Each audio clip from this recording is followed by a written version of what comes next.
1975లో అనుకుంటాను. ఆయన చాలా అందంగా ఉంటారు, మంచి మాటకారి.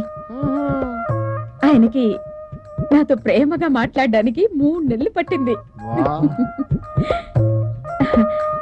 ఆయన 6 అడుగుల ఎత్తుంటారు.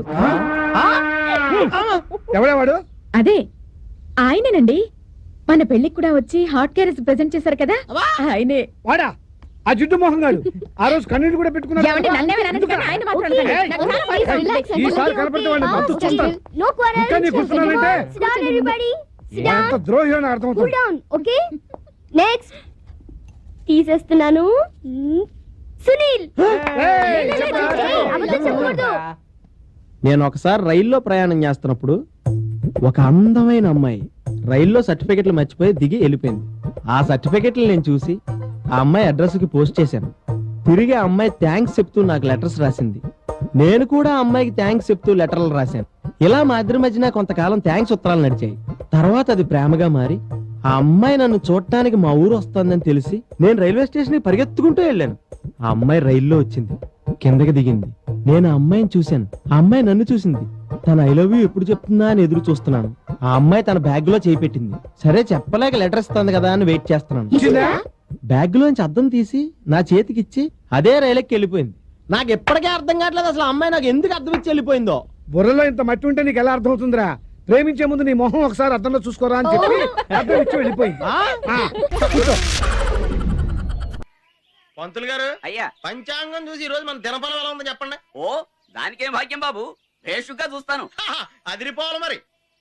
ఆయన చెప్తే అభివృద్ధి, నేను చెప్తే అభివృద్ధి. నీకు ఏండే బాబిరెడ్డి గారు, దినపరాలు చూపించుకుంటున్నారా? యా, నీకన్నా అభ్యంతరమా? నాకేం అభ్యంతరం బాబు, ఒకసారి సెల్ ఫోన్ ఇవ్వండి, మాట్లాడిచ్చా. వద్దులే, నువ్వు మాట్లాడితే ఎంగేజ్ సౌండ్ తప్ప ఏమవుతుంది ఇందులో? ఏమో నా దినపరం ఎలా ఉందో చూసుకుంటాను, ఒకసారి ఇవ్వండి. చూసుకో. మీరు మాత్రం మంచి ముహూర్తం నేర్చుకోండి. అలాగే. హలో హలో, ఏంటి పక్కూరు పోలీస్ స్టేషనా? అవును, ఎవరు మాట్లాడేది? మన పేరు బాబిరెడ్డి గారు. అవతరావిడా? ఎస్ఐ శివశంకర్ ని మాట్లాడుతున్నాను. ఆ శంకర్ అయితే అడుగు గొప్పరా. ఏట్రా ఈ మధ్య తెగరెచ్చిపోతామంట. ఎవరా నువ్వు మాట్లాడేది? చెప్పాను కదరా, మహాదేవపురం నుంచి బాబిరెడ్డి గారు అని. నువ్వేదో పెద్ద సిన్సియర్ అనుకుంటున్నావేమో. నువ్వు ఎవడెక్కడ పక్కన ఎస్ఐ ఏమో నాకు తెలుసులేరా. ఏదో కొట్ల గొప్ప నువ్వుని. బీట్ కానిస్టేబుల్ కింద కూడా పనికిరావు. నువ్వు ఎస్ఐ లేట్రా, పగిలిపోతారని. నీకు ఇదే నా లాస్ట్ వార్నింగ్. మా ఊరు నుంచి ఎవరు వచ్చినా సరే ఇమ్మీడియట్లీ గా పనిచేసి పంపించలేదనుకో, తిత్తి తీస్తా తుక్కునా కొడక. నువ్వెక్కడున్నావురా ఇప్పుడు? ఇప్పుడు అప్పుడు ఎప్పుడు మా ఊరు గుడి సెంటర్ లో ఉంటాను రా. ప్రస్తుతం జాతకం చెప్పించుకుంటున్నాను. దమ్ముంటే రారా, పేస్ట్ పేస్ట్ చూసుకుందాం. భేషుగ్గా ఉందండి. ఇలానే బాబిరెడ్డి గారు మీ సెల్ల మీరు చెప్పినట్టుగా ఎంగేజ్ వస్తుంది. ఏమైనా పడతలేదు. నేను చెప్తాను అమ్మో కదా నువ్వు. అయ్యా, ఈ రోజు తమది మహర్జాతకం సుమండి. మామూలు వ్యక్తులతో కాదు, ప్రభుత్వాధికారులతో పరిచయం. అరిగో నీలో బాపిరెడ్డి ఎవరు? ఎరా, మనం ఎంపీసీ ట్రై చేస్తున్నాం, మొత్తం నియోజకవర్గం అంతా చెప్పేసావా యాదవా అని? అబ్బాయి ఇప్పటి నుంచి బంధుపత్తులు ఎందుకులేండి, నెగినా కొద్దిగా అన్నమది కూడా మన ఇంటికాడ తింది కానీ.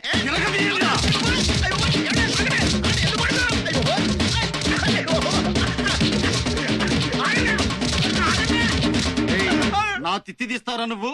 ప్రతి పోరంబోకు ఎదవకి పోలీసులు అంటే లోకు అయిపోయిందిరా. ప్రతిరోజు స్టేషన్ కు సంతకం పెట్టాళ్ళు. రాలేదనుకో ఎన్కౌంటర్ లో లేపేస్తా. బీ కేర్ఫుల్, జాగ్రత్త. పదండి.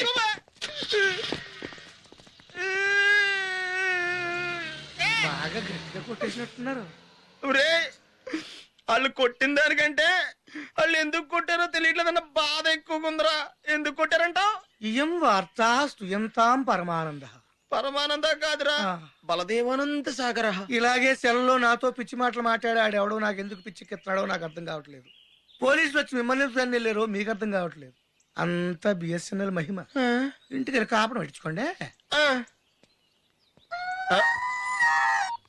బులందర్ సార్సే అప్పు పప్పు డప్పు తుప్పు. అమ్మాయి నువ్వా? అర్జెంట్ కాపడం పెడితే వస్తాను బాబు. చేద్దాం. నాలాంటి గతి మీకు పట్టకుండా దేవుడు సలహా చూస్తాడు. ధర్మం చేయండి బాబు. అలాగే చేద్దాం, దానికే ఉంది. నువ్వా ఇప్పుడు నన్ను అడిగావు కదా, ఆ రోజు అడగకుండా నన్ను ఎందుకు పొమ్మన్నా ఫీల్ అయ్యావు కదా. దున్న పోతలో ఉంటావు, అడుక్కోవడం తప్ప వేరే లేదు. I hate bangers. ఏదైనా పని పాట చేసుకుని బతకొచ్చు కదా. అడ్డగాడిదలా పెరిగాడు, మళ్ళీ మేసాలు అడుక్కు తింటాం. చిచ్చి చిచ్చి చిచ్చి.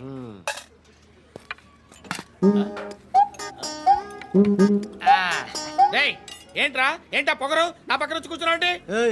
ఇప్పుడు నేను ముష్టివాణి కాదు, డ్యూటీ దిగాను. ఐఎమ్ కస్టమర్ తీసుకోవట్లేను చల్ల ఏదో మనకెందుకైనా టీ చెప్పరా ఓ హాలీ చెప్పరా ఏంటి అలా లుక్ ఇచ్చావు నీలాంటి అడ్డం వాళ్ళ దగ్గర అడుకుంటాను కానీ అడ్డమైన తిండి తిన్ను హెల్త్ కేర్ చాలా తీసుకుంటాను నేను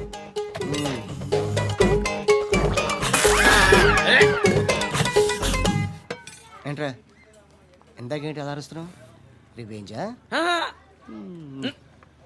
నేను ఎవరో తెలుసా సిటీలో ఉన్న 130,000 మంది ముష్టిలకి ప్రెసిడెంట్ని మాఫియా తెలుసు కదా మాది ముష్టియా ఒక్క ఫోన్ కాల్ కొట్టాననుకో నీకు ఫ్రంట్ టు బ్యాక్